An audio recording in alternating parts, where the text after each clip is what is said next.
Hey, you guys, welcome back to Iconic Leadership Show, the place where we have conversations about leadership, purpose, and creating impact that expands far beyond ourselves. So, today's guest is someone who I've had the privilege of serving alongside in Kenya, and I can honestly say he embodies what it means to lead through action and iconic leadership. So, my guest today, his name is Vaughn Thomas. He is an entrepreneur, a realtor, founder of Elite Speed, a youth coach, husband, father, and leader who has dedicated his life to helping young athletes become stronger, not just physically, but mentally, emotionally, and spiritually. Because here's something I believe is that the greatest coaches don't just develop athletes, they develop people. And I can honestly say that being in sports as a young child has, I think, impacted how I now lead today, and the teammate mentality that I take into everything that I do. And so I really believe that kids can learn so much more than just the game when they are getting into sports.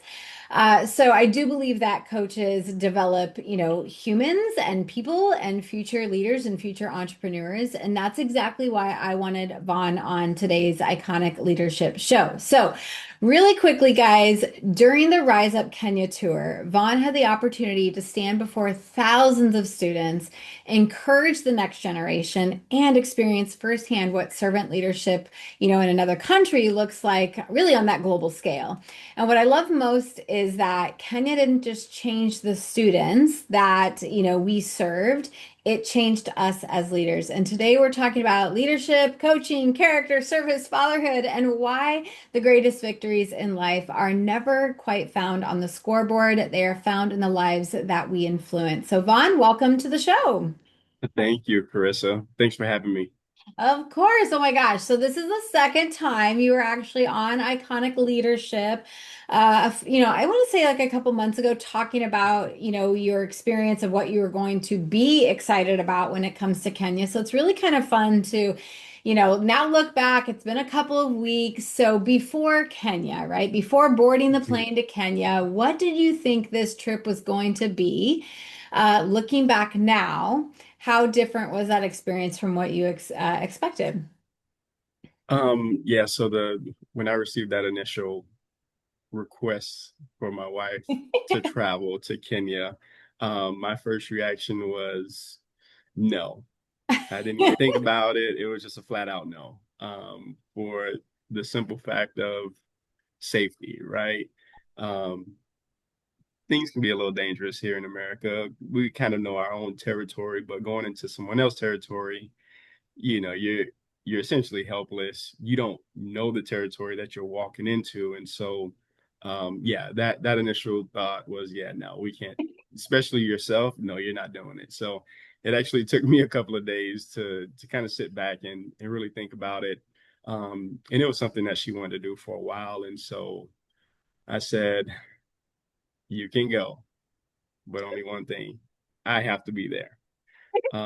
And so yeah, I ended up, telling Carrie, yeah, let's do it. And she's like, "You're going?" I'm just like, "Yes, we are going." And so she was excited about that. Mhm. Um, and then after the fact, when we landed, um, the welcome was very humbling. Um, you can see the smile on the people's faces that welcomed us, and it was a lively area Mm. when we were walking, outside the airport, waiting for your crew to pick us up.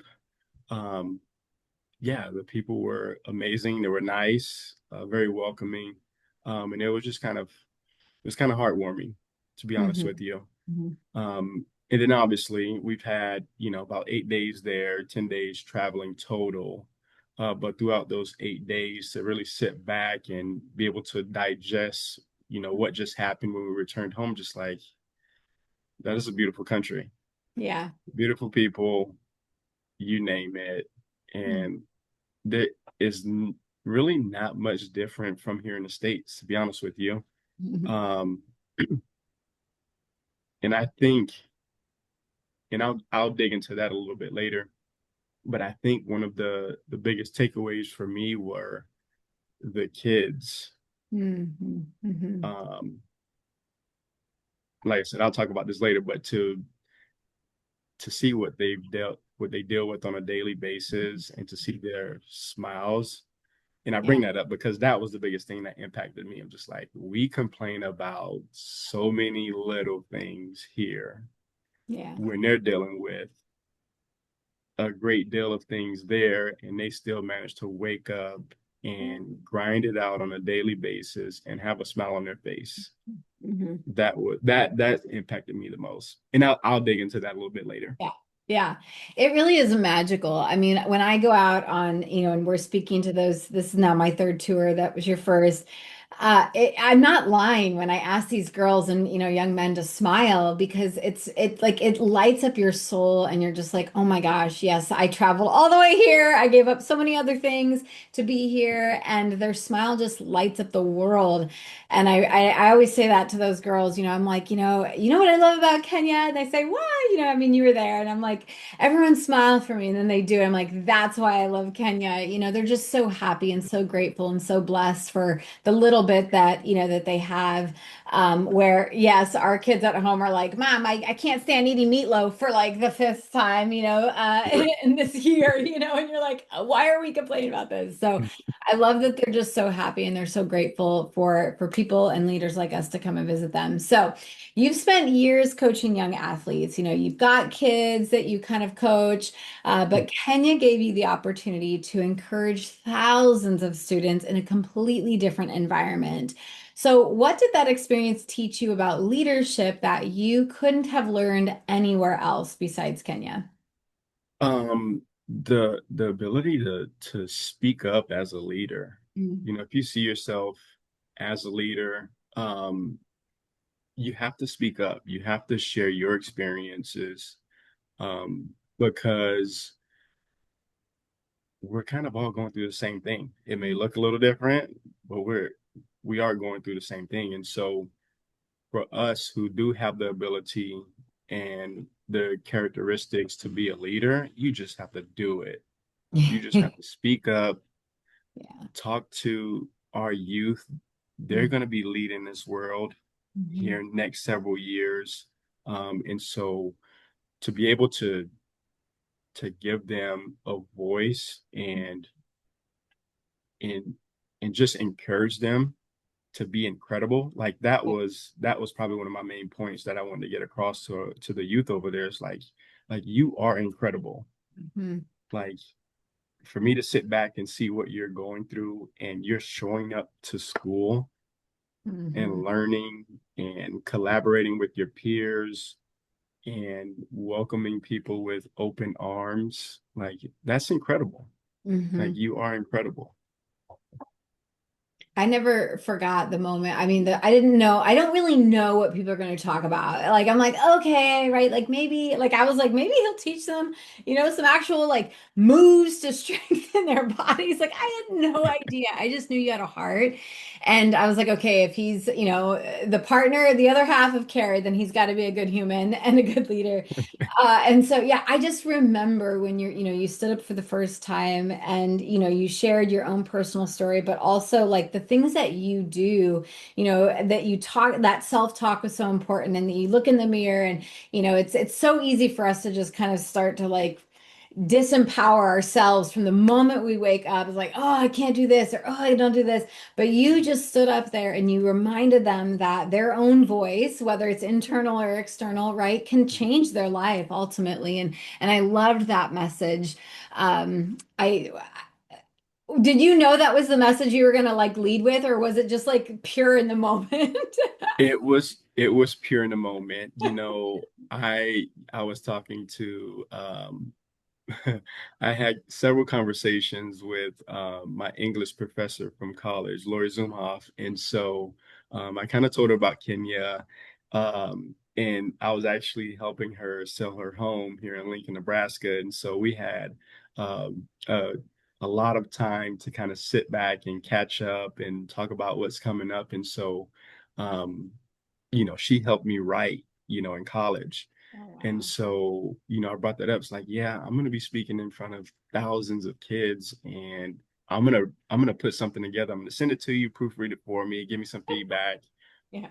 And I think it was probably about a few days out. I didn't write anything for Kenya. And I messaged her, I was like, hey, Doc, um, I don't have anything drafted. Like, I'm just speaking from the heart. And Mm, she's like, that's what you do best. mm, yeah. And so, yeah, it was purely from the heart, in the moment. And it was a consistent message for myself growing up as a kid, like you are incredible, Mm, despite what you look like, where you come from, what activities you're a part of, what school you go to. Like growing up in Miami, like it's kind of difficult mm, to mm, grow up in. There were, several times we grew up in the Diamond Projects, off 101st and 7th Ave. And, as a kid, I don't know, I'm like kindergarten, first grade, you know, we moved out of that area when I was about eight or mm, nine. But, my older brother used to say, man, like kids would just like try to fight just cause. No mhm. reason. Yeah. Just out the blue, time to fight. And so he kind of shared that with me. And I didn't know like that as a kindergarten, first grader. Like I'm just out here riding my tricycle, playing football in a diamond, Mm, and so to grow up in that environment and survive and not become a statistic, mhm, whatever you want to call it. My mom raised three men. mm, She was a single parent. She had three boys. My oldest brother, he did 20 plus years in the army. mm, My older brother leads a city department down in his area, and I'm an entrepreneur, um, a realtor, and then I own Elite Speed and Performance Nebraska. And so she did a phenomenal job. She yeah. raised three men, Yeah. you Give it know, up for mom. I right? mean, come on. Right? Moms are like superheroes all on their own. Wow. Yeah. Yeah, she did. She raised an amazing son and leader. And one of the things that I admire about you is that you don't just coach speed, and we'll get Mm-hmm. to that in a minute, but you coach confidence and discipline and character. And that's what you did for those kids. But how did Kenya really reinforce that responsibility as a coach? It extends far beyond helping kids become better athletes, right? So, how Yeah. did Kenya kind of reinforce that responsibility? You know, Growing up, I've been blessed with many great coaches, Mm, from little league through college, from little league, the two guys that introduced me to football, like really great family friends, ever since I could remember, Nate Toomer and Robert Whitehead. They introduced me to football. They instilled not only how to play football, but how you have to be an aggressive person on the field where it's legal. yeah. And so, and I had other coaches, Coach Zach, Little League. I get Mhm. to high school, I had Coach Zacchio. He was pretty militant. He came from a military background himself. His dad was a Marine. And so we were very disciplined. Mm, So from Little League, up through college, I played on very disciplined teams. I played quarterback. So I either had to be on board yeah. with that coaching style, for the sake of the team itself. Um, and that taught me a lot of things, Mm, not just on the field, but in life in general. Like you have to have structure in life in order to be successful. mhm, If you mhm, don't, you're gonna fall by the wayside, and it's gonna be a daily struggle. mhm, Um, mhm. Even when you are successful, there still are daily struggles, but my coaches have taught me how to cope, how to face adversity, how to be resilient. Yeah. And so a lot of that came from football, Mhm, from my coaches. They, like I said, I've been blessed for those coaches to not only teach me the sport, but instill all of those characteristics that we need in order to survive this world. Hmm. Um, I had Coach Mario, who's a successful entrepreneur as well. He owns his own school. He actually he ran his own speed camp Oh, wow. in South Florida. Okay. And so he was our defensive coordinator when I was there in high school. And so he ran our speed camps off season. So everything that I'm teaching our kids right now is directly from Coach Yeah. Mario. Wow. Um, and then I have my quarterback coach, Coach Walker. Very disciplined coach, Hmm. loves to have fun too. Very knowledgeable of the game, especially at the quarterback position. And then I had probably one of my, I would say, funnest coaches. Very charismatic. He's loud. He's encouraging. He's boisterous. He's gonna he's gonna jump with you when you come Yeah. off the field on the sideline. He's going to high five you. That's Coach Slaughter. That's him in a nutshell. Wow. Um, so he was able to instill a lot of things in me as well. Hmm. Um, and then in college, I had my head coach, Coach Winter. I dealt with him essentially on a daily basis because he was also my quarterback coach too Hmm. during my college career. Um, he was he was such a balanced guy. Like he was fiery, but he was also calm too, at the same time. Yeah. And then I had Coach Landers. He was our strength and conditioning coach Okay. in Okay. college during my time. And so he was fun, a lot of fun. He made workouts fun. We're Fun. doing wall sits, moving medicine balls, sitting on a wall at 90 degrees. We're moving plates. And he allowed you to essentially go off on them during your Mhm. workout, to kind of fight through. He he made he made that um he made that space safe for you Mm. and legal. And he made the inappropriate appropriate. You know what I Yeah, mean? yeah, Like yeah, you were yeah. able to go off on it's like, I hate you, coach. I can't stand you while we're over there trembling, Yes. Oh my holding weights and doing wall sits and killing our abs. But God. a lot of the stuff that I went through during my football career taught me Hmm. how to deal with life. And it was because of my coaches. And there's many other coaches that I've had Hmm. over the years that had a major impact in my life. Sure, sure. Yeah, I think as entrepreneurs, as parents or whatever, right, we have to bring in the coach, the teacher, right? The coach, the encourager, the teacher, the disciplinarian, like all of that in Mm-hmm. order to kind of create a really fantastic, next generation, honestly.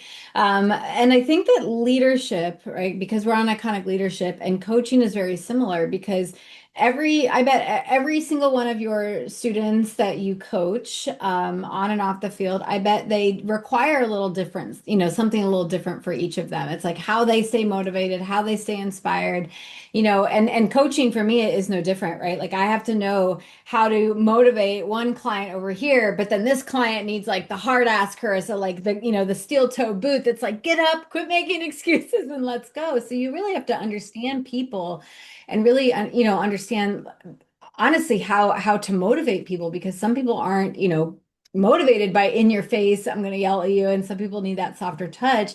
So I just Yeah. love that I bet if we lined up each of those coaches you could say like out of all the skills that I've learned this is probably the one that came from this coach and they all coached and taught you probably a little differently.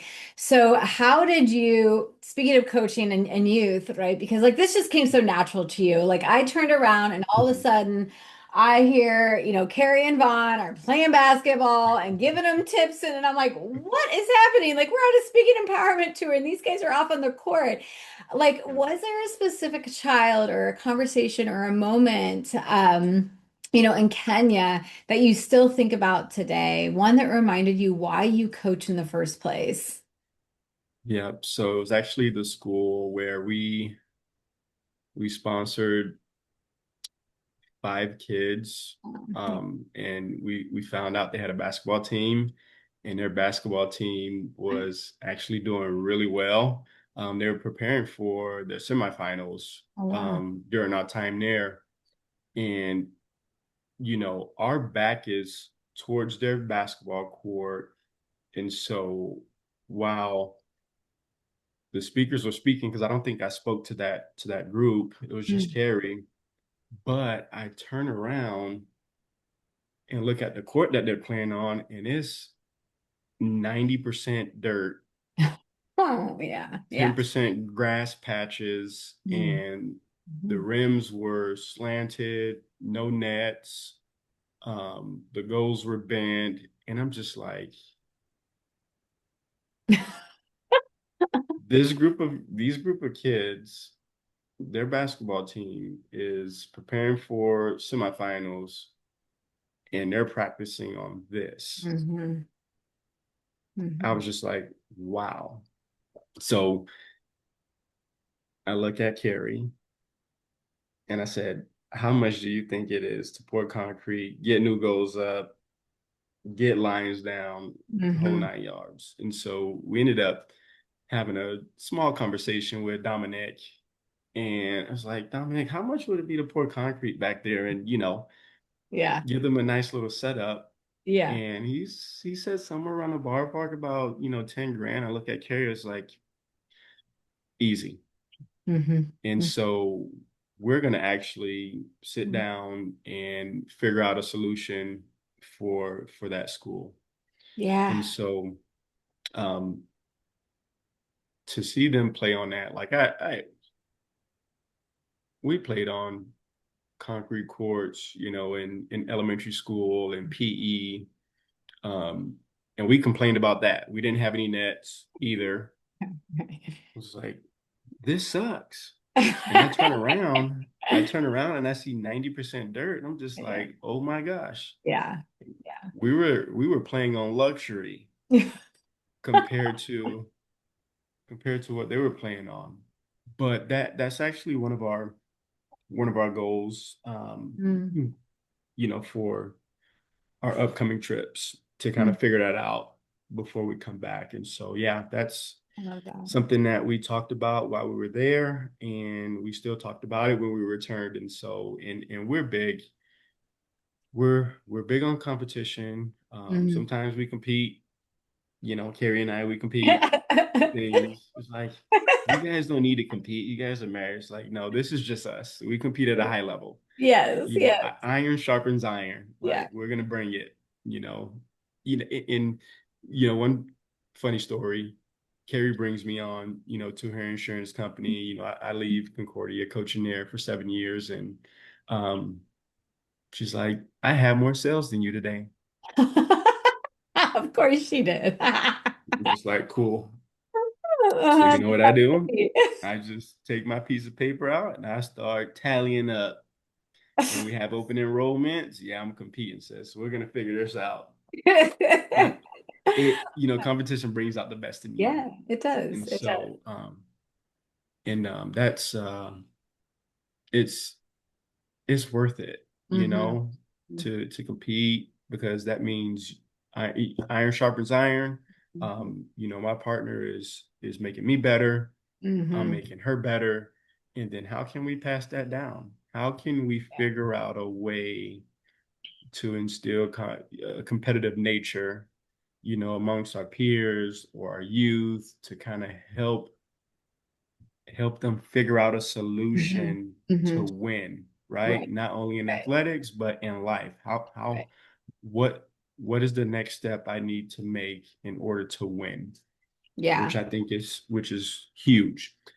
You mentioned essentially how to coach or mentor, um, let's say, talking about kids, how Hmm. to mentor a kid when all of them are different. Hmm. Um, I have a psychology background. That was my Hmm. major in college. And so um, that helps out a ton. And one person I wanted to mention, because I love her to death, and is she was my advisor, and she taught many of my psychology courses at Concordia is Dr. Nancy Elwell. I Mm. haven't seen her in, I don't know, it's probably been 5+ years, and I just Uh-huh. ran into her in town on the 4th of July and gave her Oh, the wow. biggest hug. Wow.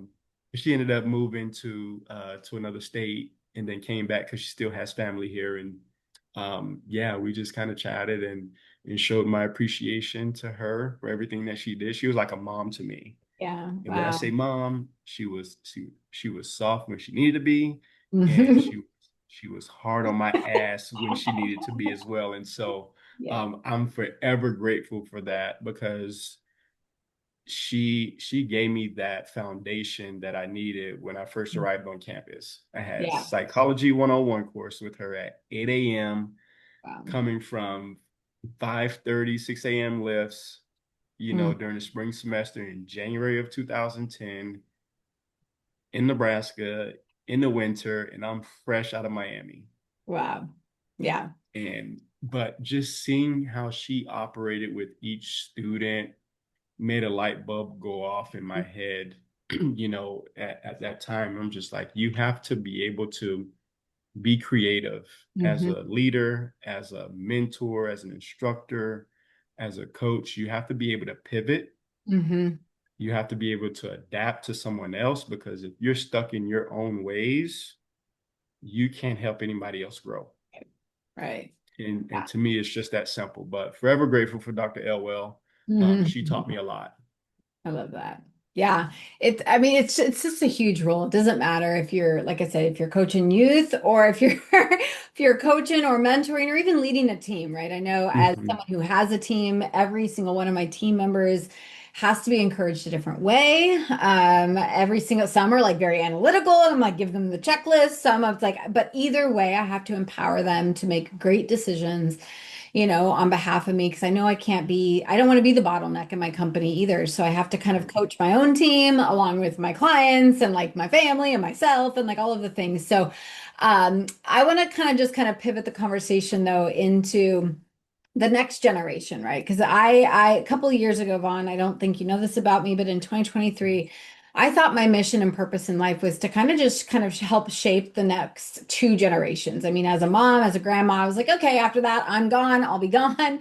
And I won't even think about the next, seven or eight. But in 2023, I had this massive vision that I was like, no, no, no, Carissa, you're here to like spark the movement and help people rise up. But ultimately, what you're going to do in your generation is you're going to change the next 10 generations.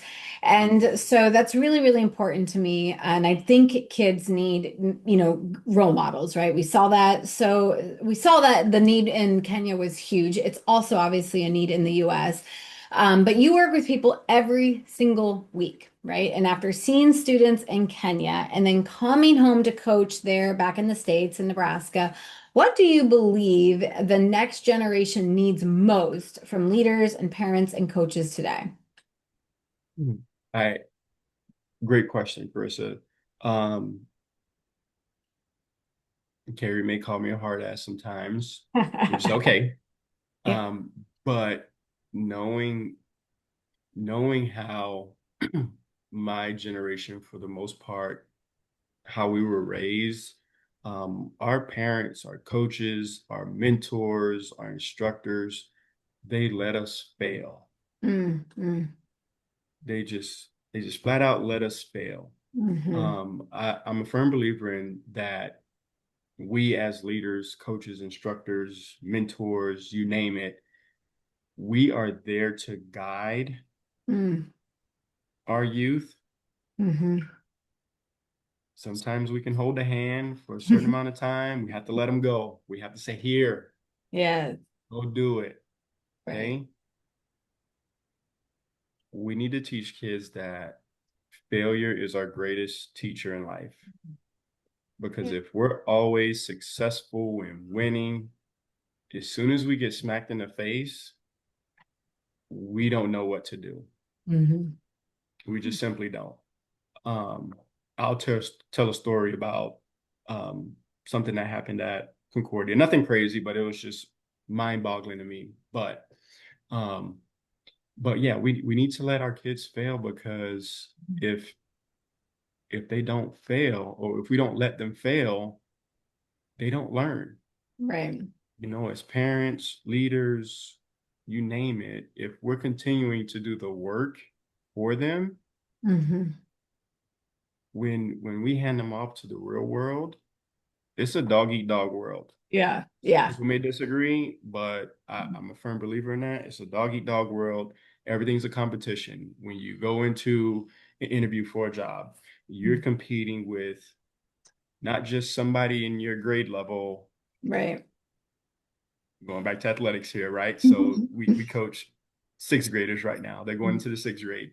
Say, hey, you guys are competing with sixth graders. As soon as we hand you off to high school, you're competing with 9th, 10th, 11th, and 12th graders in your Mm. respective sport. Yeah. So when you're out there, when you graduate high school, college, whatever your future Mm. um, goals are, aspirations are, you're going to be competing with hundreds, if not thousands, of other candidates who Yeah. may be qualified or more qualified than you. Hmm. What are you going to do to be distinct? Hmm. What's going to make you different in that interview? And so once they're faced with um, that challenge of failure, because you can recoup, you can Hmm. regroup, you can take a step back, you can visualize, you can sit there and think about what just happened and figure out a solution. Hmm. Um, that's the beauty of failure. You can go Yeah. back and reconfigure Right. Yeah. and figure it out. But yeah, we just need to let them fail. To me, it's that simple. They don't have to fall flat on their face. Mm. We can just when they're about to, Like I you feel like grab I them, fell hold them flat on up. my face so many times. But I just Yeah. I just think yeah, we as a society, we hold their hands too long. Hmm. They need to start to learn how to survive, how to cook simple things, Hmm. how to iron your clothes, how to tie your shoes, how to pack your bag. Right. Like you can guide them. Yeah. Absolutely. You can absolutely guide them. You can remind them, but don't do it for them because Yeah. they don't learn. They Right. won't the minute you start doing things for them, they're gonna stop paying attention. They're Hmm. gonna venture off and go do something else while you're sitting there doing that work for them. Yeah. I think that's probably the biggest thing we need to do Mm. for our youth and for the people that we work with. Essentially, it's like let them fail. You have, as leaders, we have the ability to guide them. Right. Right. We have those tools. That's why we are leaders. That's why we are coaches and mentors and parents. Like we Hmm. have the tools. Let's hand it off to Right. them. So Right. now we're no longer on God's green earth. They know what to do Yeah. and they Yeah. can survive. Yeah. That's probably the biggest take for me. Yes, I think I used to say I'm like a bouncy ball. Like every time I go down, I just come right back up. But I've had to learn, right? I'm self-made. Everything I've ever done and created for myself has been like self-creation. Nobody Mhm. taught me. Nobody even taught me how to get back up. I didn't really have that role model, which is probably why I'm so passionate about making sure that kids do have good role model. But 1,000%, I think that because I only work with entrepreneurs, I don't necessarily work with kids when I'm in the States. Like as a coach, as a leadership coach, I work with female entrepreneurs.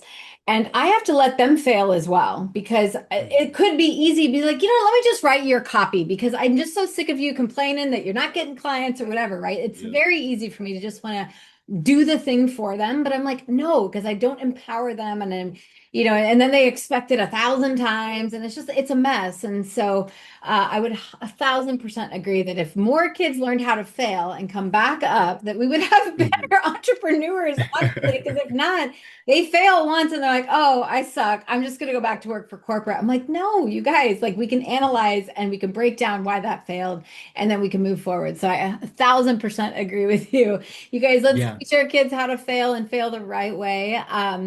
Okay, so one thing, I kind of want to move into Elite Speed because I heard you're in insurance, right? So Carrie recruited Yeah. you into insurance world. You are a top performing realtor in your area, and of course, Elite Speed. So Mhm.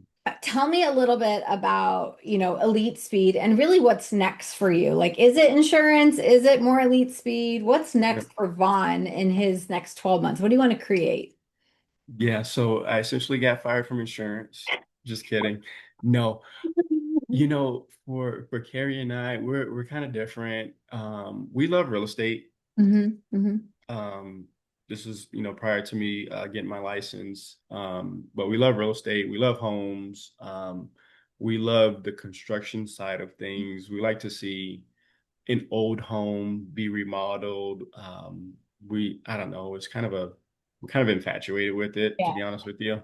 Um, but so I'm not really doing anything insurance related. Carrier's run Okay. that business, and so I phased out of that. Okay. Um, so it was just a light bulb went off in Carrie's head. It's like, hey, I don't know, this real estate stuff is kind of fun.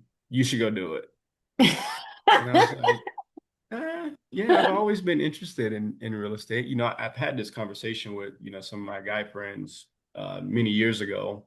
Hmm. Um, because some of them do real estate investments now and they're not licensed. And so I was going to be the one in our group to get licensed. And so um yeah, that light bulb went off in Carrie's head and then she's like, why don't you go get your license? All right, cool, let's do it.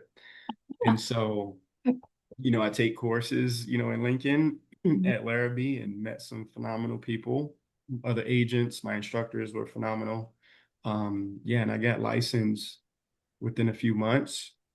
And yeah, if I probably would make a lot more money if my wife didn't want to buy all the houses. Buy all the properties. Right, buy all the properties. But no, it was a step that we took because we love real estate. Hmm. And then I told Carrie I'll never go back to corporate or be a W-2 employee. So I'm gonna be self-employed Hmm. um, until I'm no longer here. Right. Um, Right. it gives you the best of both worlds, right? Mhm. So to be flexible, right? Mhm. Our kids are 11, 6, and 4. They're in sports already. Um, you know, it's a daily grind between Yeah. baseball, t-ball, soccer, basketball, football. Like we're all over the place. And Mm. so being self-employed gives us that freedom to be flexible and be at our kids' events. In shows, and yes, my daughter, she was in dance too. Yeah. So Yeah. there's that. And then the other part for Elite Speed was that we're about, let's say, 30 minutes away from Lincoln, Mhm. bigger city, and then about an hour 15 or so from Omaha. And we're in Seward, Nebraska, small town, about 7,000, roughly 7, 8,000. Super competitive parents Hmm. here, and we're two of them, out of the many Hmm. here in our community.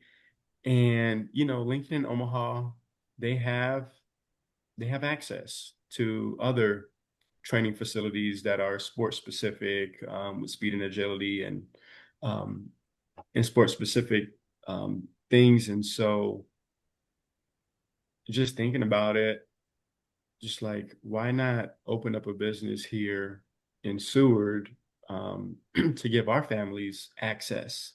Hmm. Sometimes to get to the other facilities in Lincoln, you're looking at 40 minutes one way. It's crazy. Yeah. Some parents do work in Hmm. corporate, and so to get their kids to Lincoln, you're looking at over an hour and a half of Yeah. driving, right? Time is money, right? Hmm. We all know that as business owners. And so I take that into account. It's like super competitive families here. Um, there's great sports programs here in Seward, from the youth up to high school and even the college here. Hmm. And then we don't have access to training, especially for our youth. Like they don't have it. And I'm speaking So like is eight that to what 18. elite speed is? Like it's not just like what is elite speed for someone watching this and like, what is it? Just Yep. tell me, like, what is elite speed? Yep. Elite speed is learning how to run. As crazy as it sounds, Okay. learning how to run, running mechanics, functional strength. I don't do a lot with weights right now. As far as bench pressing and squats Mhm. and split squats, you name it, stuff that you typically do in a weight room. Hmm. This is we are going to maximize what your body can take right now as a youth, Hmm. push-ups, sit-ups, um, squats, split squats, lunges, you name it. How can we have to build a foundation for our Right. kids. We just can't jump in the weight room and Right. start teaching kids how to lift. Unfortunately, there are some people who are not qualified Hmm. to teach weight training. So I kind of I strayed away from that for the simple fact we have an amazing strength and conditioning coach at the high school, Todd Berner. He is a guru. Yeah. Um, he sat on a board for the CSCS, the Certified Strength and Conditioning coach, and you had to go through him in order to get your certification. He is a guru. Right. And he's spent many years at Concordia as well. So he knows what he's doing. So Gotcha. if I can build a good foundation for our kids, teach them how to run, teach them how to use their body strength. Hmm. Once Coach Berner gets a hold of him, they have a really good foundation, and he's going to take them to the next level. Wow. So, and I'm specifically talking like for our area. Yeah. There's many coaches out there who are doing what I do and they do the weight training program. I don't have to take that on. Right. Right. I don't. And it's not something that I'm wanting to do right now.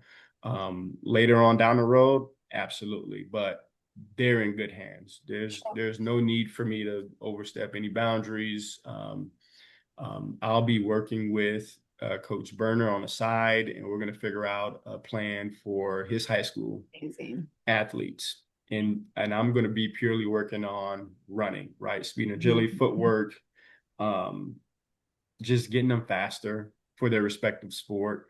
Mhm. I work with kids from wrestling, football, basketball, baseball, um, golf, gymnastics, Yeah. I see that. track. I'm working with a variety of kids right now. And so we see this quite a bit, right? Kids Mhm. running with their arms crossing their body. It's like, yep, you're not being efficient, Yeah. right? And so there's a lack of knee drive when they run. Some kids almost have straight legs. And so Oh when no. they run, right? Which is bizarre to me. Yeah. Yeah. Um, and so my job is to teach them how to run properly, get them faster, better footwork. That way they can compete at a high level in their sport. So I work on running mechanics and speed with I elite love speed and that. performance. Mhm. I love that. And it's really about that collaboration piece I want to go back to because Yes. it's like you could create all the things or you could collaborate with who is in your local community and but I love the foundational piece. Like even in business, it's like it doesn't require like we're not building rockets, Like it's like fundamentals of business and I love that you start with the fundamentals of the body and really what the body can do. And like, I never learned how to properly run. And my husband will tell you that. Like, I'm like, I think I'm super fast. And he's like, babe, you're actually not. Like, you don't even run efficiently. And, I'll be running. I'm like, my traps. He's like, your traps? I'm like, yes, I'm all up here. He's like, just breathe, let it go. Like, so I could see, I mean, I was a gymnast, man, I would have been probably, dominating in my sport had I learned how to run properly. So I love that you're like getting back to the fundamentals and the basics of teaching kids how to use their bodies and to be efficient with them. I mean, we need to do that in adults as well. So, Yep.